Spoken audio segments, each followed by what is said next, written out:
শিমুলতলি গ্রাম। শীতের রাত, কুয়াশায় চারিদিক একেবারে ঢেকে আছে। এমনিতেই অন্ধকার রাত, তার মধ্যে এই ঘন কুয়াশা যেন অন্ধকারকে আরো দ্বিগুণ বাড়িয়ে দিয়েছে। সবে বাজে মাত্র সন্ধে 7টা, তাতেই বাড়ির বাইরে মানুষের ছায়া পর্যন্ত খুঁজে পাওয়া দুষ্কর। এই গ্রামের ছোট বড় সব দোকানগুলো বন্ধ হলেও হরিশ কাকার চায়ের দোকান রাত 12টার আগে কখনোই বন্ধ হয় না।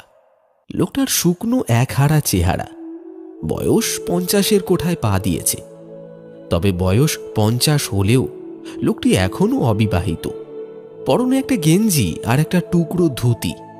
শীত হোক বা গরম, তাকে এই রূপেই সব সময় দেখতে পাওয়া যায়। হরিশ কাকা এই গ্রামের সবচেয়ে পুরনো চায়ের দোকানদার। তিনি অনেক ছোটবেলা থেকেই এই দোকানটি চালাচ্ছেন। বেশিরভাগ সময় গ্রামের ছেলেপুলেরা সবাই তার দোকানেই আড্ডা দিয়ে থাকে। রাত ঠিক 9টায় রাজেশ, ঋষি, দুই বন্ধু হরিশ কাকার চায়ের দোকানে বসে চা খাচ্ছিল আর আড্ডা দিচ্ছিল। এমন সময় তাদের আরেক বন্ধু অজিত সেখানে এসে উপস্থিত হল।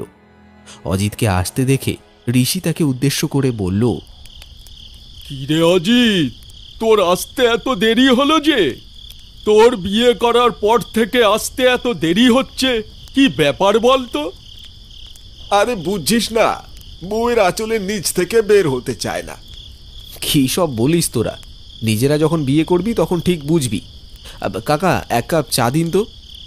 চা নিয়ে অজিত পাশে থাকা বেঞ্চটির ওপরে বসল। তারপর চায়ের মধ্যে একটা দীর্ঘ চুমুক দিয়ে বলল,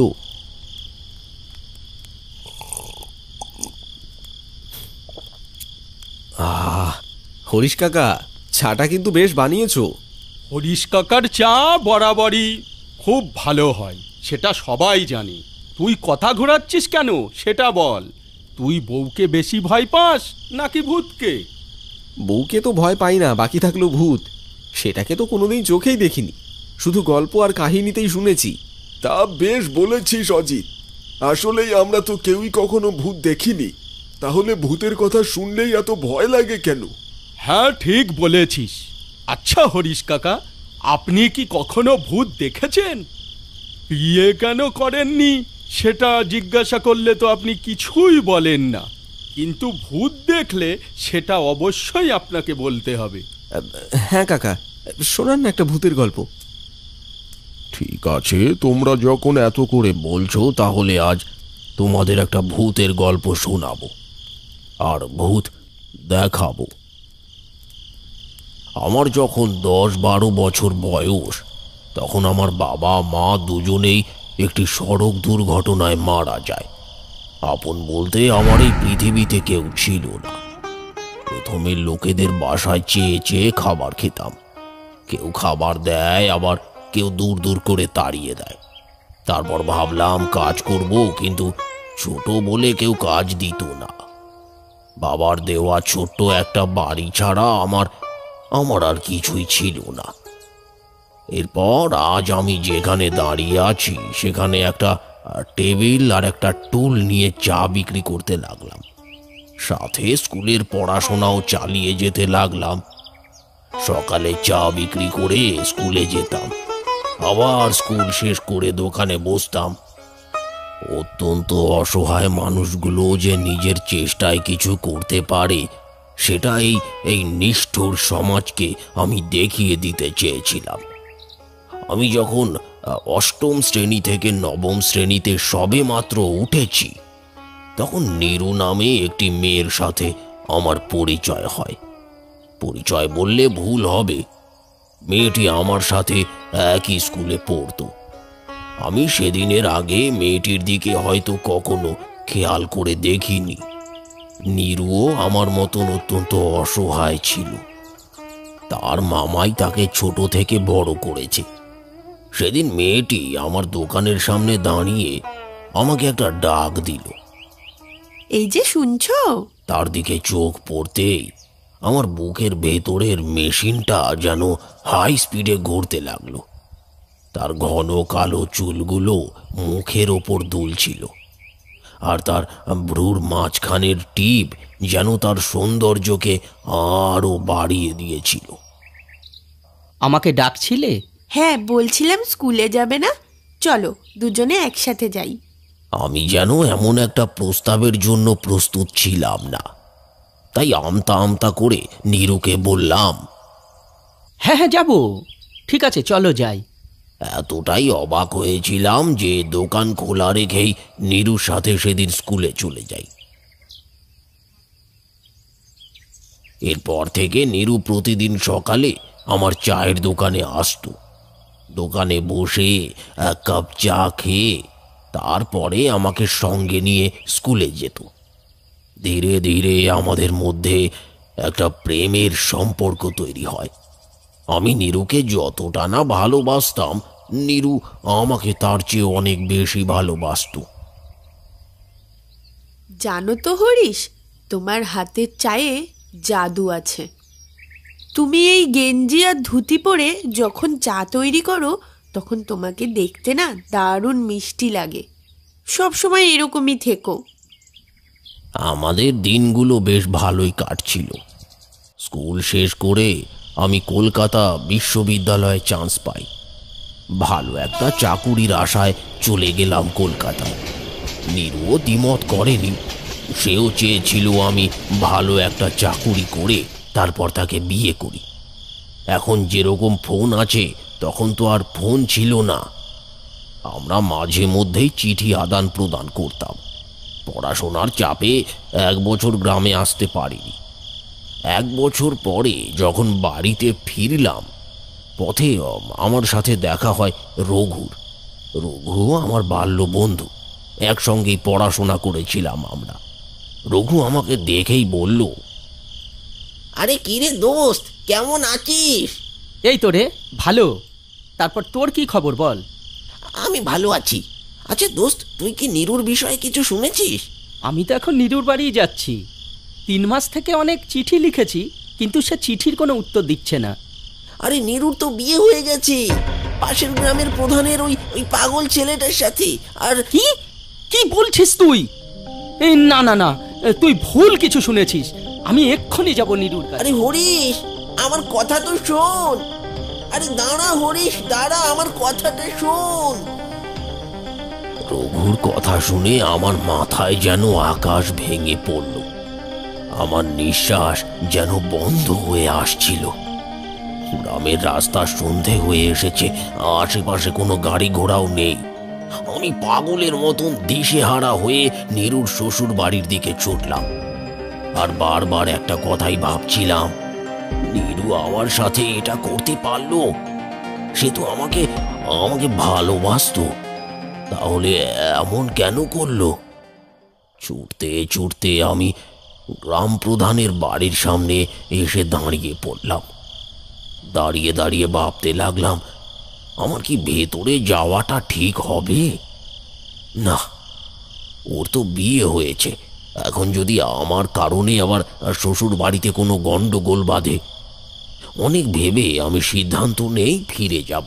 আর ঠিক সেই সময় আমি দেখি গ্রাম প্রধানের বাড়ির দরজাটি আপনা আপনি খুলে গেল, আর বাড়ির ভেতর থেকে ভেসে আসছিল একটা অতি পরিচিত কণ্ঠের আর্তনাদ। হরিশ, হরিশ, তুমি কোথায়? আমি তখন বাড়ির ভেতরে যাওয়া থেকে নিজেকে আর আটকে রাখতে পারলাম না। আমি ভেতরে প্রবেশ করতেই সবকিছু একদম নিস্তব্ধ হয়ে গেল।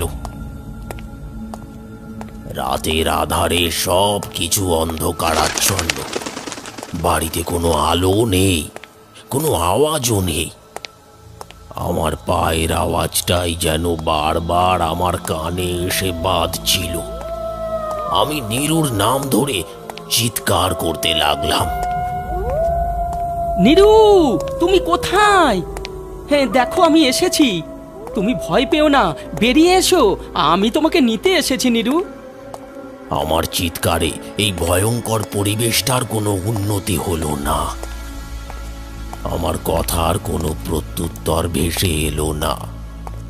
বাড়িটা দেখে মনে হচ্ছিল অনেক দিন ধরে বাড়িটা কেউ পরিষ্কার করেনি। আমি চারিদিক ভালো করে দেখছিলাম আর নীরুকে খুঁজছিলাম। হঠাৎ করে আমার সামনে এলোমেলো চুলে আর ছেঁড়া কাপড়ে একটা পাগল এসে দাঁড়ালো।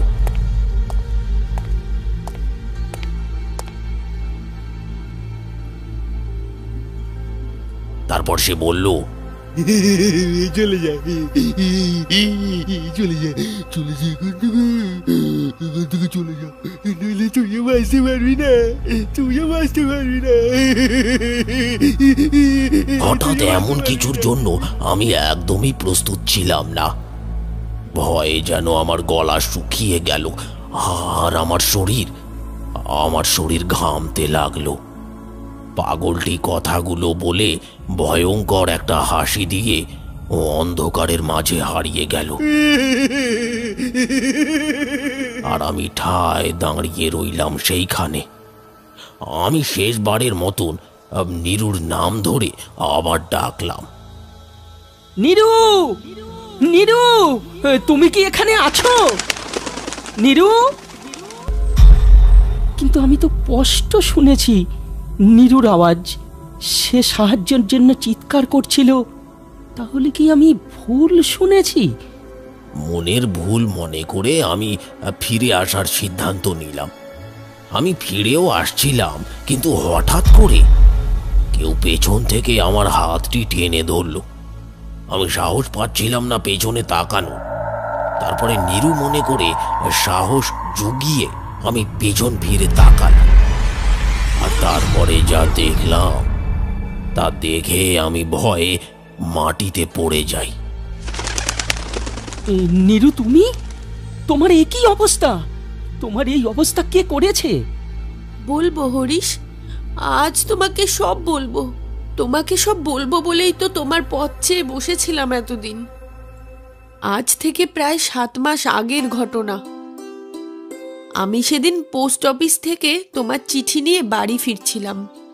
পথে আমার সাথে দেখা হয় গ্রাম প্রধানের। আই মেয়ে, শোনো। হ্যাঁ, বলুন। তুমি কার মেয়ে? কাঠমিস্ত্রি মহেশ আমার মামা হন। আমি তার বাড়িতেই থাকি। আচ্ছা, ঠিক আছে, যাও মা। আমি বাড়ি ফিরে আসি। পরের দিন কলেজ থেকে বাড়ি ফিরতেই মামা আমাকে বলল, শোনো নিরুমা, আমি পাশের গ্রামের গ্রাম প্রধানের ছেলের সাথে তোমার বিয়ে ঠিক করেছি। যদিও ওনার ছেলের মাথায় একটু সমস্যা আছে, কিন্তু ওনাদের অনেক টাকা পয়সা আছে মা। তুমি অনেক ভালোই থাকবে। তোমার জন্য বিয়ের আগেই তারা 10 বিঘে জমি লিখে দিয়েছে, আর বিয়ের যাবতীয় খরচা ওনারাই করবেন। আশা করছি তুমি আমার উপরে আর কোনো কথা বলবে না। তুমি তো জানো, মা মারা যাবার পরে বাবা আর একটি বিয়ে করে। সৎ মায়ের অত্যাচারের থেকে বাঁচাতে মামা আমাকে তার বাড়িতে নিয়ে এসে নিজের মেয়ের মতোই ভালোবাসা দিয়ে বড় করেছে।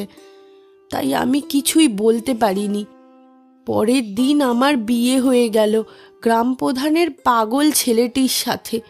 বিয়ের দিন রাত থেকেই শুরু হলো আমার ওপর অমানবিক অত্যাচার। পশু নামক গ্রাম প্রধান আমার ওপর জবরদস্তি করত। রোজ রাতে আমাকে তার কাছে থাকতে হতো। সে আমাকে বিভিন্নভাবে নির্যাতন করত। এই যে দেখছো আমার মুখে কালো কালো দাগ, জানো, একদিন তোমার একটা চিঠি পেয়েছিল আমার বিছানার নিচ থেকে। তারপরেই সে আগুন দিয়ে এভাবে আমার মুখ পুড়িয়ে দিয়েছে। আর আমার পাগল স্বামী এইসবের কিছুই বুঝতো না। সে এইসব অত্যাচার সহ্য করতে না পেরে একদিন রাতে আমি গ্রাম প্রধানের দুধের গ্লাসে বিষ মিশিয়ে তাকে মেরে ফেলি, আর নিজেও সেই বিষ পান করি। আর আমিও চলে যাই এই কষ্টের জীবন ত্যাগ করে। আমি অনেকবারই তোমাকে সবকিছু জানাতে চেয়েছি, কিন্তু জানাতে পারিনি। আমার জীবনটা তো নষ্ট হয়েছে। আমি চাইনি তোমার জীবনটাও নষ্ট হোক। তুমি আমাকে ভুল বুঝো না। আমি তোমাকে অনেক ভালোবাসি, আর আমি তোমাকে ঠকাইও নি। কথাগুলো বলে এক বুক কষ্ট নিয়ে সে কোথায় যেন হারিয়ে গেল। তবে এখন সে রোজ আসে আমার কাছে। আমরা দুজনে আগের দিনের মতোই চা খাই, গল্প করি, তারপর আবার সে চলে যায়। আমি অনেক ভালো চাকুরি করতে পারতাম, কিন্তু করিনি, কারণ আমার হাতের চা নীরুর ভারী পছন্দ। আমার অনেক পোশাক আছে, কিন্তু আমি সারা জীবন শুধু নীরুর জন্য এমন পোশাক পরে থাকি, কারণ তাকে আমি এখনো খুব ভালোবাসি। হয়তো তোমাদের বিশ্বাস হবে না বা আমাকে পাগল মনে করতে পারো, তবে আজ তোমাদের সেটাও প্রমাণ দেব। তোমরা ওই ওই ওই পাশের গাছটির পেছনে গিয়ে লুকিয়ে থাকো। নীরুর আসার সময় হয়েছে, একটু বাদেই সে আসবে। হরিশ কাকার কথা মতো তারা গাছটির পেছনে গিয়ে লুকিয়ে থাকল। খানিকক্ষণ বাদে দেখা গেল সুন্দর একটি মেয়ে হরিশ কাকার চায়ের দোকানে এসে বসেছে। তারপর তারা দুজনে চা খেতে খেতে অনেকক্ষণ গল্প করল। তারপর মেয়েটি কোথায় যেন মিলিয়ে গেল। সত্যিকারের ভালোবাসা এরকমই সুন্দর হয়।